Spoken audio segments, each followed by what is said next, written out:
আমাদের প্রধানমন্ত্রী বলেছে যে আমাদের আন্দোলন নাকি অযৌক্তিক, এটা আমাদেরকে হতাশ করেছে। প্রধানমন্ত্রী এই বক্তব্য আমাদেরকে হতাশ করেছে। দেশের 98% শিক্ষার্থী, 98% মানুষের বিরুদ্ধে প্রধানমন্ত্রী যে স্টেটমেন্ট দিচ্ছে, এটা প্রধানমন্ত্রী সত্যি হতাশাজনক। এটা আমাদের, আমরা আন্দোলন চালিয়ে যাব এবং আমরা আমাদের দাবি আদায় হওয়ার আগ পর্যন্ত আমরা শাহবাগে থাকবো, শাহবাগে অবস্থান করবো, যতদিন লাগে আমরা আন্দোলন করবো।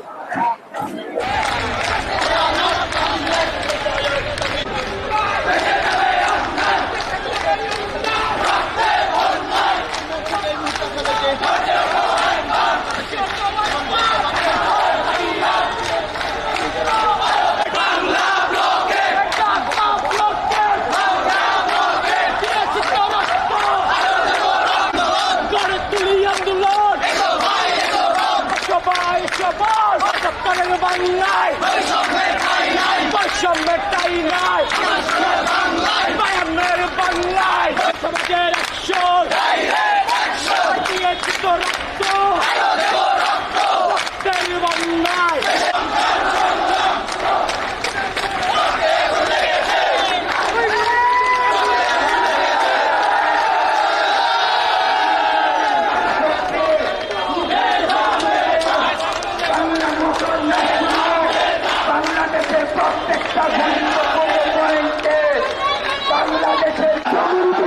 যতক্ষণ পর্যন্ত রক্ত প্রবাহিত হবে, ততক্ষণ পর্যন্ত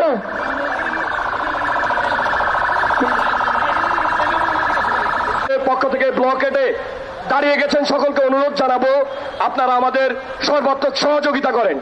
কেউ যেখানে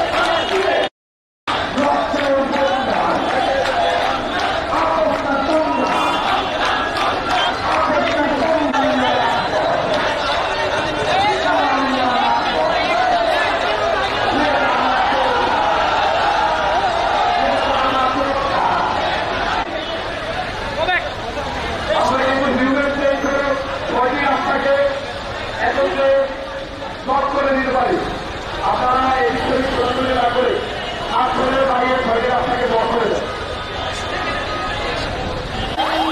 আমার সোনার বাংলায় বঙ্গবন্ধুর বাংলা হাতিয়ার 18 হাতিয়ার। আমি আমার সহযোগীদের অনুরোধ জানাবো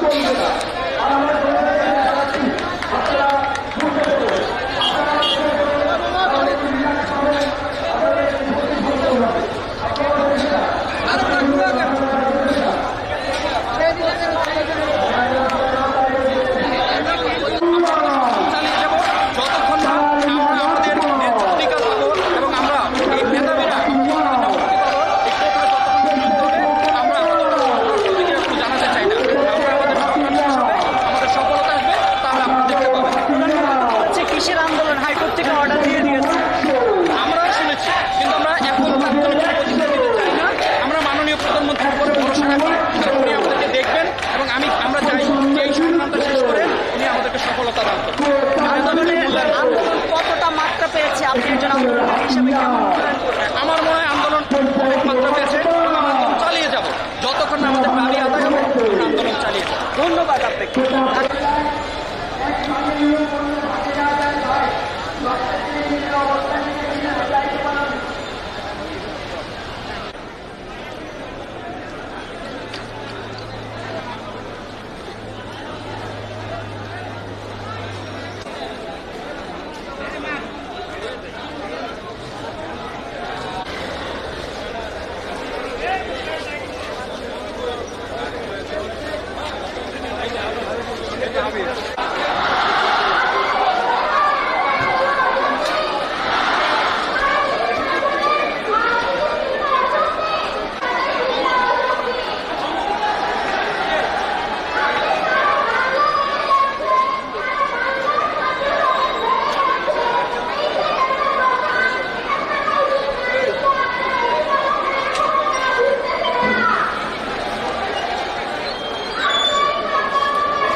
আমার বলার হবে, আমি আমার বক্তব্যটা রাখতে চাই আগে।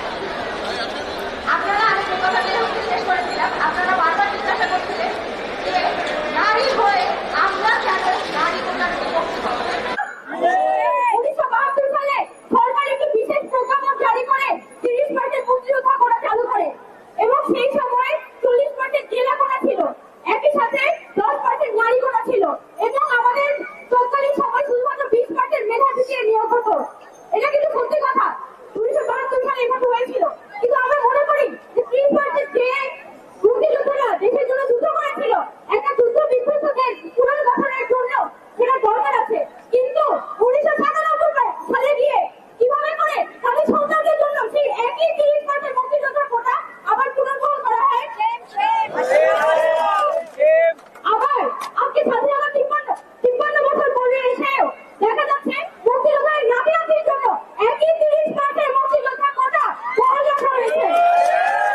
আপনারা যদি সমীকরণ দেখেন, 1972 সালে যে 40% জেলা কোটা এখানে ছিল, সেই 40% জেলা কোটা কমিয়ে কমিয়ে বর্তমানে 10% নামিয়ে আনা হয়েছে। তার মানে তারাও তো সংবিধান বিধান করেছে, তারাও তো কোটার ক্ষেত্রে অ্যাডজাস্টমেন্ট করেছে। তাহলে মুক্তিযোদ্ধা কোটার ক্ষেত্রে কোনো ধরনের অ্যাডজাস্টমেন্ট করা হয় নাই কেন?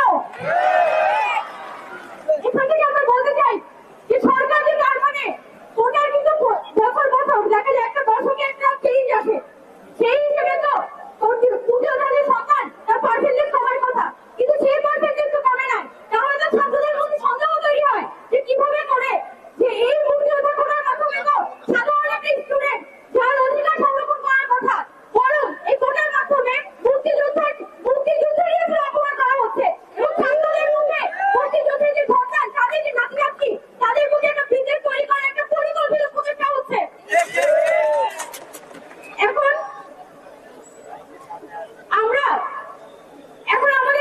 আমাদেরকে আমরা কি দেখছি যে হাইকোর্ট থেকে একটা রায় দেওয়া হয়েছিল, পরবর্তীতে আপিল থেকে বলা হয় যে যতক্ষণ না পর্যন্ত পূর্ণাঙ্গ রায় আসছে ততক্ষণ পর্যন্ত তারা কিছু করতে চায় না, বলতে তারা আমাদের পুরো আন্দোলনটাকে ঝুলিয়ে দিতে চায় এবং তারা ভাবছে যে 2 দিন 4 দিন যাক, ওরা এখন শাহবাগ অবরোধ করুক, বাংলাদেশ অবরোধ করুক, 2 দিন পর টায়ার্ড হয়ে এমনি চলে যাবে।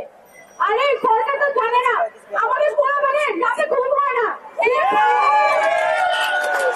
আমাদের এক একজনের মাথা ব্যথা হয়ে গেছে, গায়ে ব্যথা, ঘাড়ে ব্যথা, কোমরে ব্যথা, সব ভুলে গেছি, পড়াশোনা ভুলে গেছি, কিন্তু মিছিলে আসা ভুলি নাই। ছাত্রদের এই যে গণজমায়েত, সকালবেলা যাই করি না কেন মিছিলে ঠিকই আসি, হলের যে বন্ধুটা তাকে ঠিকই আমি মিছিলে টেনে আসি। সেখান থেকে তো বুঝে যায় যে আমি কি পরিমাণ চাই যে এই দাবিটা পূরণ হোক। এখন আমরা কেন বলছি যে 18 পরিপত্র যেটি সেটা পুনর্বহাল করতে হবে? এটার কারণ হচ্ছে বর্তমানে অনেক সরকারি চাকরি আছে। আপনি যদি পরবর্তীতে আমাদের আশরাফা বলেছিল কেন আসলে আদিবাসীদের জন্য দরকার, কেন প্রতিবন্ধীদের জন্য দরকার, সেটাই তো। আমরা তো কোনো আদিবাসী কোটা প্রতিবন্ধী কোটার বিপরীতে না। আমরা বলেছি যে কমিশন গঠন করে আপনারা আদিবাসী কোটা এবং যে প্রতিবন্ধী কোটা এখানে অনগ্রসর জনগোষ্ঠীর জন্য কতটুকু আপনাদের করে দরকার সেটা আপনারা সার্ভে করে বের করে আনেন। সেটা তো ছাত্রদের কাজ না, এটা তো সরকারি ইনস্টিটিউশন আছে এগুলো করার জন্য। পরবর্তীকালীন সময়ে এই যে 18 সালের পরিকল্পনা সরকার দিয়েছিল, অক্টোবর মাসে পরিকল্পনা যেন আমাদের পূর্তিত হতে না হয়। আমি অনেক কথা বলেছি, খুবই কথা বলবো না। সবাই আজকে যে আমরা কোথাও থেকে মিছিল করে এসেছিলাম, আমাদের কারোই এত ঘুম হচ্ছে না, দিনের পর দিন এত পরিশ্রম যাচ্ছে, রাতে খাওয়া হয় না। আমরা জানি যে এত কষ্টের মধ্যেও আমরা কিন্তু ঠিকই আমাদের হলকে নেমে যাচ্ছে তখন আসলে না এই আমাদের যে ভাইয়া পুরো দিনের পর দিন ফলের। সবাইকে ধন্যবাদ। আমি জীবন করে ইসলাম মেঘনা বলছি, রোকেয়া হল থেকে। রোকেয়া, ধন্যবাদ। আমি কবি শামসুর রহমানের একটি কবিতা আপনাদেরকে মনে করে দিতে চাই। তোমাকে পাওয়ার জন্যে হে স্বাধীনতা, তোমাকে পাওয়ার জন্যে আর কতবার ভাসতে হবে রক্ত গঙ্গায়, আর কতবার দেখতে হবে খান্ডব দাহন, তুমি আসবে বলে হে স্বাধীনতা। সাকিরা বিবির কপাল ভাঙলো, সিঁথির সিঁদুর গেল হরিয়াসির, তোমাকে পাওয়ার জন্যে হে স্বাধীনতা। স্বাধীনতা আপনার পছন্দ মতো আপনার সমস্ত অধিকার নিয়ে এখানে বাঁচবেন। আমাদের বাঁচানোর আন্দোলন একই একটা অবস্থা অরাজকতা এখন আমরা 2024 এসে দেখলাম। 2018-তে যখন এটা হলো তখন কেন আবার এটা 2024-এ হলো? আজকেও আমাদের কিছু বক্তব্য আসলো যে কেন কোটাকে শুধুমাত্র মেয়েদের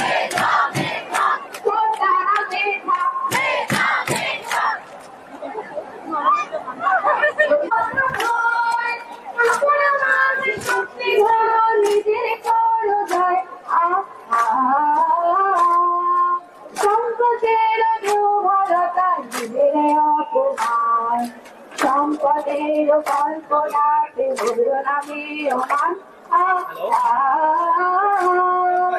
দুর্গণের রক্ষা পারো দুর্গণের ভালো নিজের দিনে সহায় যেন কবু না জানো মুক্ত করো ভয় কখনো মাঝে শক্তি ভরো নিজের করো জয় সম্পদের বিহ্বলতা নিজের অপমান সম্পদের কল্পনাকে ভুলাবে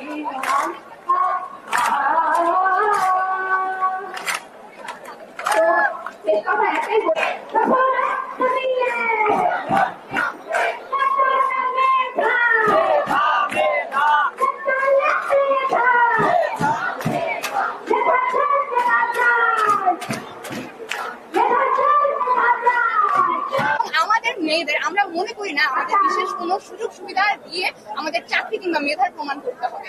কারণ আমরা দেখুন, আমরা যখন একটা বিশ্ববিদ্যালয়ে ভর্তি পরীক্ষায় অংশগ্রহণ করি আমরা কিন্তু একটা প্রতিযোগিতামূলক পরীক্ষায় অংশগ্রহণের মাধ্যমে আমাদের একটা সিট নির্ধারণ করে এসেছি।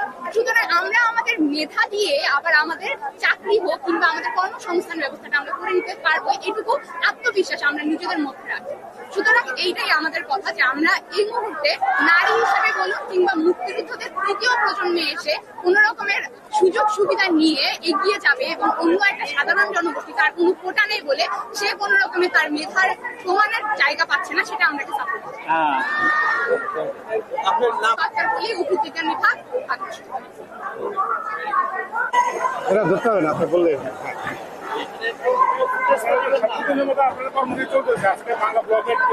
যতদিন না পর্যন্ত আমাদের দাবি পরিপূর্ণভাবে আদায় হচ্ছে ততদিন পর্যন্ত আমাদের বাংলা ব্লকের কর্মসূচি চলমান থাকবে। সাংঘর্ষিক, কারণ বঙ্গবন্ধু যদি 1972 সালের যে সংবিধানে যে তিনি আংশিকভাবে দিয়েছিলেন এবং মুক্তিযোদ্ধা যারা ফার্স্ট জেনারেশন তারাই পাবে, তাদের সেকেন্ড জেনারেশন পাচ্ছে, এতদিন পাচ্ছে না। এখন থার্ড জেনারেশনে যাওয়া এটা তো বঙ্গবন্ধুর স্বাধীনতার সাথে বিরোধিতা করার সামিল। এবং হাইকোর্টও যে কাজটা করছে যে বলবৎ রাখছে, এটা তো বঙ্গবন্ধুর যে মুক্তিযুদ্ধের যে আমাদের চেতনা ছিল বৈষম্যমূলক একটি সমাজ প্রতিষ্ঠা করার, বৈষম্যকে তো এখানে উস্কে দিচ্ছে, তারাই তো বৈষম্য সৃষ্টি করছে। তো যারাই মুক্তিযুদ্ধের বৈষম্য দূর করার জন্য দেশে স্বাধীন করলো তাদের পক্ষ থেকে যদি এটা আসে করে তাহলে এটা আসলে আমাদের জন্য মেনে নেওয়ার মতো না। আন্দোলন করে লাভ নাই।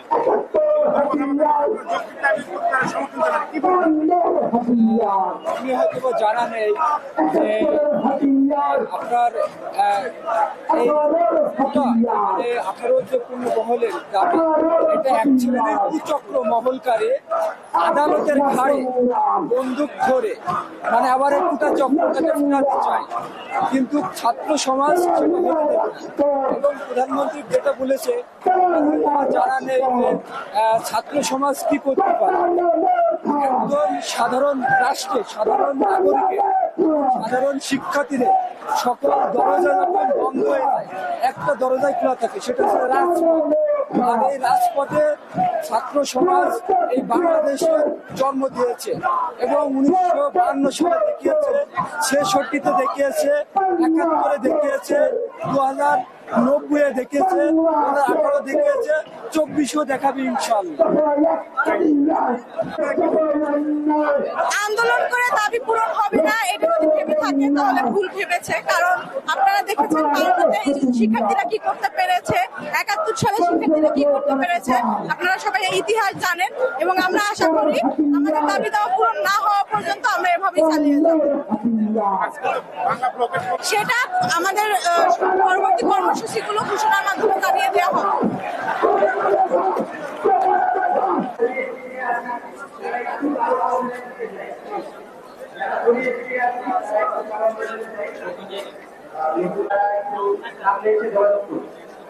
এখন আমাদের মাঝে কবিতা পরিবেশন করবে মহল তারিখ।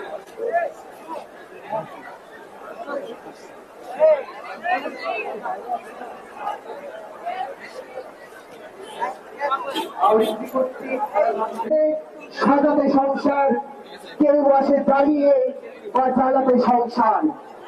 শাশ্বত শান্তির যারা, তারাও যুদ্ধে আসে, অবশ্য আসতে হয় মাঝে মধ্যে অস্তিত্বের গর্ব আহ্বানে। কেউ আবার দুঃখবাদ হয়ে যায় মোহরের প্রিয় কোন ধরে। কোন কোন প্রেম আছে প্রেমিককে খুরি হতে হয়। যদি কেউ ভালোবেসে খুরি হতে চান তাই হয়ে যান। উৎকৃষ্ট সময় কিন্তু আজ বয়ে যায়। এখন যৌবন যার, মিছিলে যাবার তার শ্রেষ্ঠ সময়। এখন যৌবন যার, যুদ্ধে যাবার তার শ্রেষ্ঠ সময়। একোটা না মেধা, একোটা না মেধা, অবরোধ, রকেট রকেট, রকেট রকেট, কোটা না মেধা, 18 হাতিয়ার, করছে ওঠো আরেকবার, 18 হাতিয়ার, 71 মুক্তিযুদ্ধের বাংলায়, কোন রাজনৈতিক করছে ওঠো আরেকবার। সারা বাংলাদেশের ছাত্রদের আন্দোলন, এটা ছাত্রদের সুবিধা নিয়ে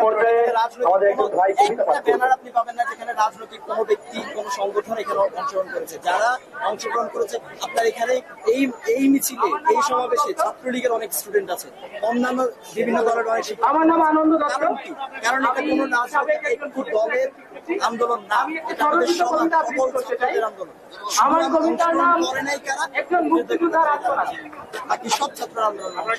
আমি বীর হতে যুদ্ধে যাই, আমার হৃদয়ে প্রাপ্তির কোনো লালসা ছিল না, প্রাণ হারানোর ভয়। মনে করি না আমি যুদ্ধে গিয়েছি বৈষম্যের শিকল ভেঙে শোষকের কবর গড়তে। সফল না আর আত্মপীড়া, আত্মগ্লানি প্রধানমন্ত্রী শেখ হাসিনা আমার আগামী প্রজন্ম যদি আমাকে প্রশ্ন করে, দাদু সেদিন তুমি মুখ লুকিয়েছিলে, আমাদের বুলেট কি তুমি এত ভয় পাও? পড়াশোনা করতে চাই, আমরা দেশকে শৃঙ্খলে আবদ্ধ রেখে তুমি নিজেকে শৃঙ্খলিত করে রেখেছিলে।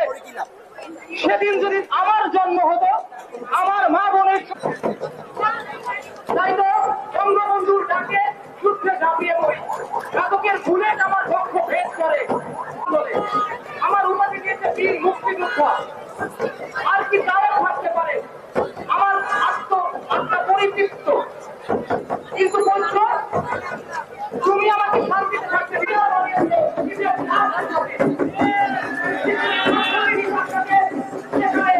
সেটা পরিবার নয়, ব্যবসা হয়ে যায়। আমি যেখানে ছাত্রকে ভুলে ভয় পাইনি, তোমার জন্য দেশ স্বাধীন করেছি, সেখানে তুমি নিজেকে আমার পরিবার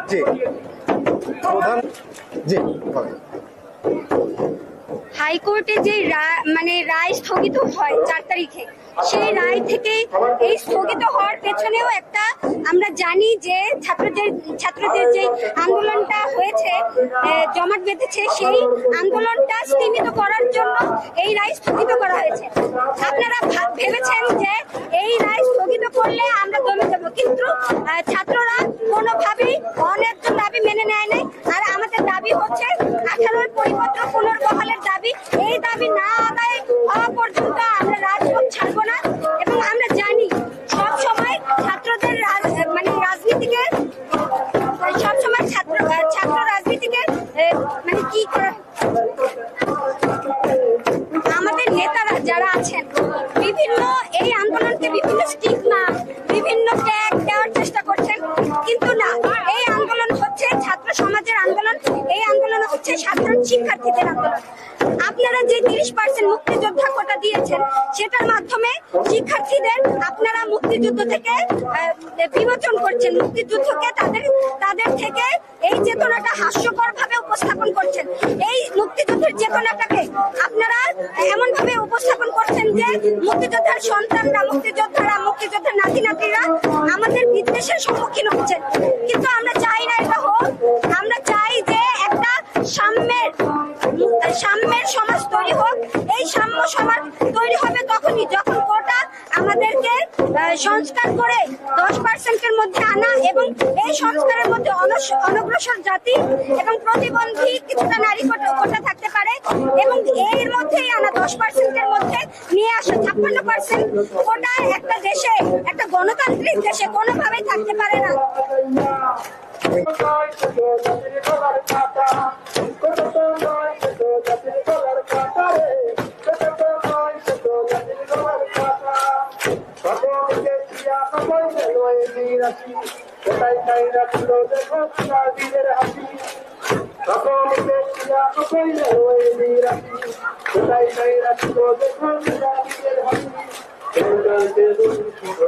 আমাদের দুঃখ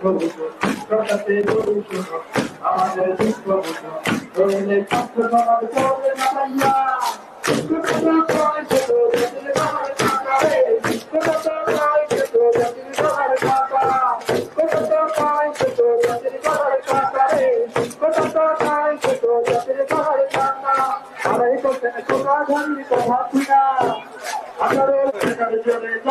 পাইয়া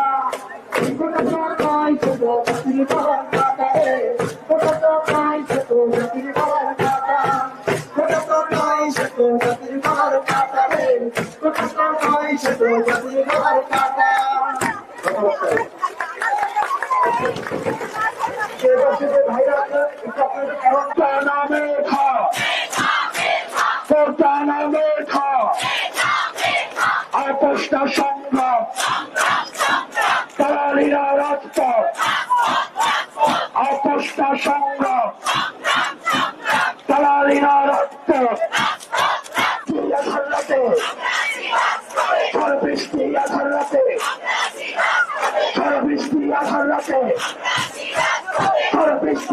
রাতে কোটা নামে থাক কোটা নামে থাক কোটা নামে থাক কোটা নামে থাক কোটা নামে থাক আপোষটা সংগ্রাম দালালিরা রাজপথ দালালিরা রাজপথ দালালিরা রাজপথ দালালিরা রাজপথ আপোষটা সংগ্রাম দালালিরা রাজপথ আপোষটা সংগ্রাম করবে না। টায়ারে কি কোনো নাম লেখা থাকে যে কারবারে? রাস্তায় কোনো টায়ার চলবে না। তবে জরুরি যে সেবাগুলো রয়েছে, অ্যাম্বুলেন্স, ফায়ার সার্ভিস বা জরুরি যে সেবাগুলো রয়েছে, এই সেবাগুলো হচ্ছে বাংলা ব্লকের বহির্ভূত। ওই ব্লকেট ব্লকেট বাংলা ব্লকেট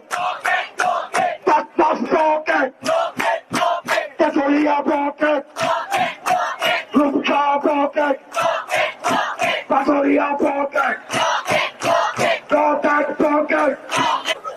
দেখেন কত সুন্দর ভাষা। আমরা নারী পাই না ভয়, কোটা ছাড়া করব বিশ্ব জয়। সারা বাংলায় করতে করতে সংবিধানের মূল কথা, সুযোগের সমতা, নারী যেখানে অগ্রসর, কোটা সেখানে হাস্য, কোটা বুয়েটের স্ট্যান্ডার্ড ফলো করাবে। আমরা আজকে ঘোষণা দিলাম অযৌক্তিক কোটা বাংলাদেশের স্ট্যান্ডার্ড ফলো করাবে।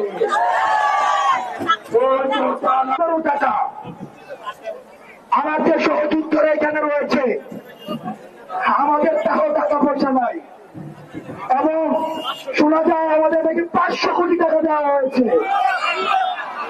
আমরা গতকাল হিসাব করেছি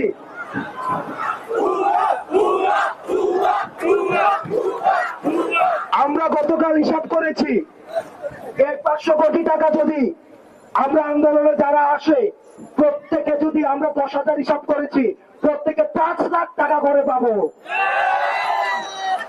তাইলে আপাতত তার চাকরির প্রয়োজন নাই, ট্রাই করে চলে যাবে ইউএসএ।